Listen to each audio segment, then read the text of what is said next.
In today's video, I'm going to show you how to enable POP and IMAP in Gmail step by step. This is really useful if you want to connect Gmail to another email app, set up email on a desktop client, or manage your messages in a different way across devices. I'll walk you through the exact settings you need to turn on, and by the end of this video, you'll know how to enable both POP and IMAP quickly and correctly. If this tutorial helps you out, make sure to hit like and subscribe for more easy tech guides just like this. Alright, let's get started. First, open your browser and go to mail.google.com. Make sure you're signed into the Gmail account where you want to change these settings. Once your inbox loads, look to the top right corner of the screen and click the settings gear icon. This will open the quick settings panel, but for the options we need, you'll want to click See All Settings. Now you're in the full Gmail settings page. Across the top, you'll see a row of tabs. Click the tab that says Forwarding and POP/IMAP.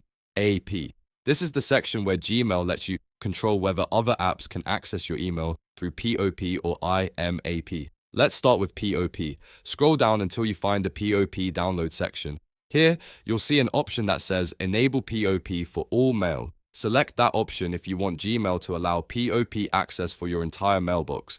Right below that, Gmail will ask what you want to do with the Gmail copy after messages are accessed. Choose the action that works best for you. For example, you can keep Gmail's copy in the inbox, mark it as read, archive it, or delete it, depending on how you want your emails handled.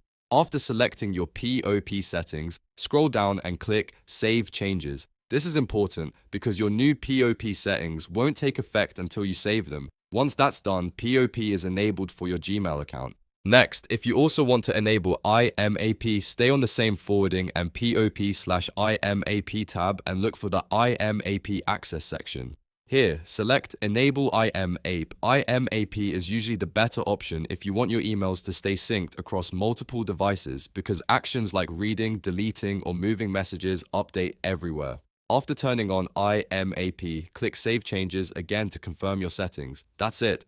IMAP is now enabled in Gmail. So just to recap, open Gmail, go to Settings, click See All Settings, open the Forwarding and POP/IMAP tab, enable POP if you need it, choose what happens to the Gmail copy, save your changes, then enable IMAP and save again. Now your Gmail account is ready to connect with email clients and other apps that use POP or IMAP. If this video helped, please give it a like and subscribe for more simple Gmail tutorials and tech tips. Thanks for watching, and I'll see you in the next one.